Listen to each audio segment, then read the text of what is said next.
अस्सलाम वालेकुम एवरीवन। आज की इस वीडियो के अंदर हम बात करेंगे ब्रेस्ट कैंसर के ऊपर।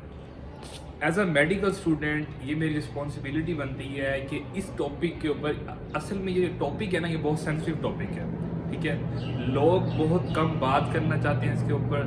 हमारी जो मेडिकल स्टाफ है, मेडिकल जो डॉक्टर्स हैं, तो वो इसके बारे में ज़्यादा से ज़्यादा अवेयरनेस फैलाने की कोशिश कर रहे हैं। लेकिन जो हमारी सोसाइटी है उसके अंदर क्या है कि हम लोग इस चीज़ को, इस इशू को अपनी जो है सोशल रिस्ट्रिक्शंस की वजह से, अपने सोसाइटी की जो बाउंड्रीज़ हैं उसकी वजह से इसके ऊपर जो है बात बहुत कम करना चाहते हैं। लेकिन जैसा कि आपको पता है कि पिछले कुछ सालों के अंदर इसके जो केसेस हैं वो आहिस्ता आहिस्ता बढ़ रहे हैं बहुत ज़्यादा।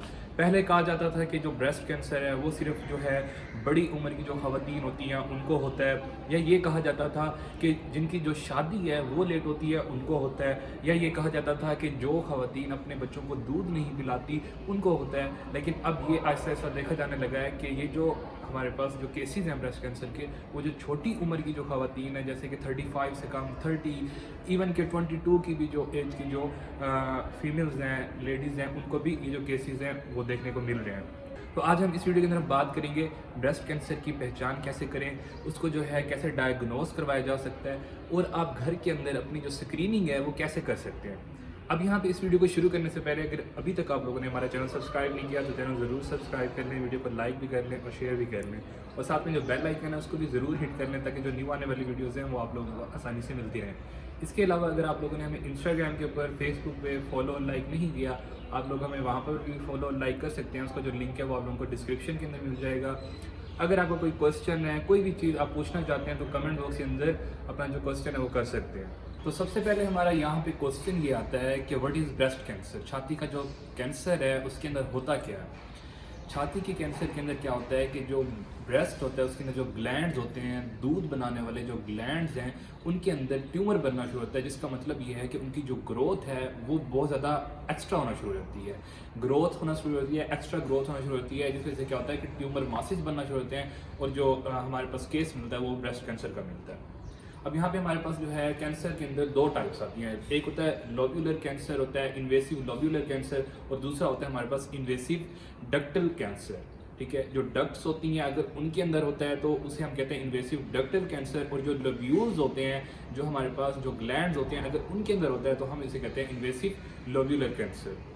तो ये हमारे पास था कि व्हाट इज़ ब्रेस्ट कैंसर। अब हमारे पास दूसरे नंबर पर बात आती है कि व्हाट आर द काजेज, इसकी वजूहत क्या हैं, किन वजह की बिना पर जो है ब्रेस्ट कैंसर हमारे पास देखने को मिल रहा है आजकल।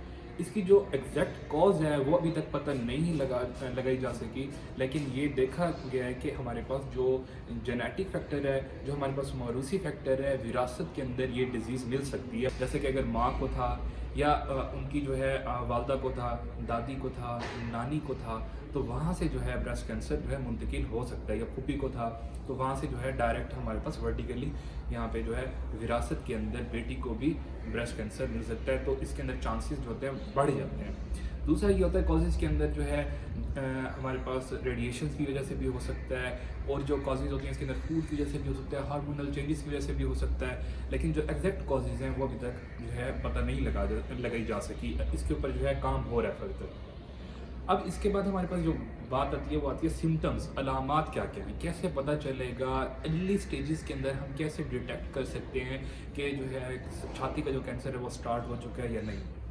अब इसके अंदर हमारे पास जो सबसे पहले नंबर पर बात आती है वो ये आती है कि यहाँ पे क्या होता है कि गिल्टियाँ, या जिसे हम कहते हैं ट्यूमर, गिल्टियाँ बनना शुरू हो जाती हैं ब्रेस्ट के अंदर, गिल्टियाँ बनना शुरू होती हैं। अब उन गिल्टियों की पहचान की होती है।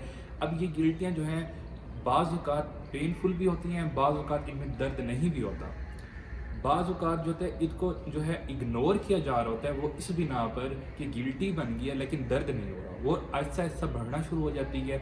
और उसकी वजह से क्या होता है कि हमें जो है जो स्टेज होती है वो बढ़ जाती है, और उसके बाद जो है ख़वातीन वो हमारे पास डॉक्टर्स के पास आती हैं, और जो है उसके बाद जो है स्टेज जो है बढ़ चुकी होती है, जिसकी वजह से जो है बचाने के जो चांसेस होते हैं, या ट्रीटमेंट के जो चांसेस होते हैं, या ट्रीटमेंट लगने के जो चांसेस होते हैं वो बहुत कम हो जाते हैं।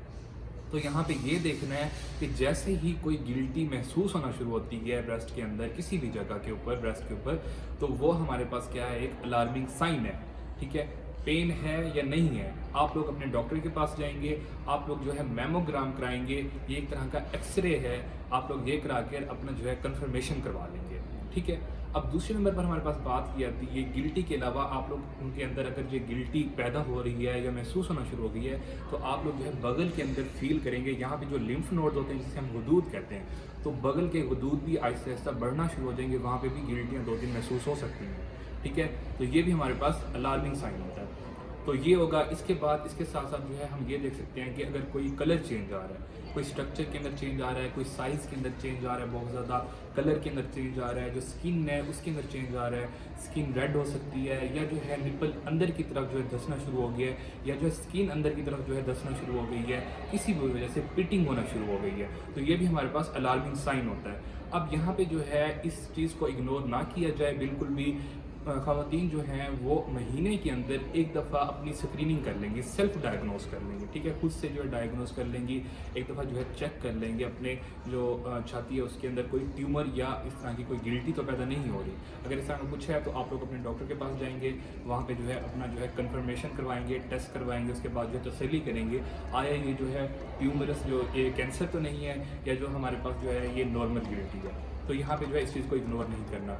इसके अलावा हमारे पास ये होता है कि बाज़ औक़ात ये जो ट्यूमर होते हैं, बाज़ औक़ात माहवारी के साथ साथ आहिस्ता आहिस्ता बढ़ना शुरू होता है, इनका साइज़ होता है वो इंक्रीज़ होना शुरू हो जाता है, तो इस चीज़ को भी इग्नोर ना किया जाए, ठीक है। तो ये थी हमारे पास आज की वीडियो। अब इसके बाद क्या है कि डायग्नोस के अंदर क्या होता है कि यूजुअली जो बाहर की कंट्रीज़ हैं वहाँ पर साल में एक मरतबा या फिर जो है वो महीने के अंदर भी, या साल में या 3 महीने के बाद एक दफ़ा अपनी स्क्रीनिंग करते हैं, सेल्फ स्क्रीनिंग करते हैं, और जो है डॉक्टर्स के पास जाकर अपना डायग्नोस करवा लेते हैं, मैमोग्रामी करवाते हैं। उसके बाद जो उनको कंफर्म हो जाता है कि ये जो है हम अभी तक जो है ठीक हैं या जो है हम सेहतमंद हैं।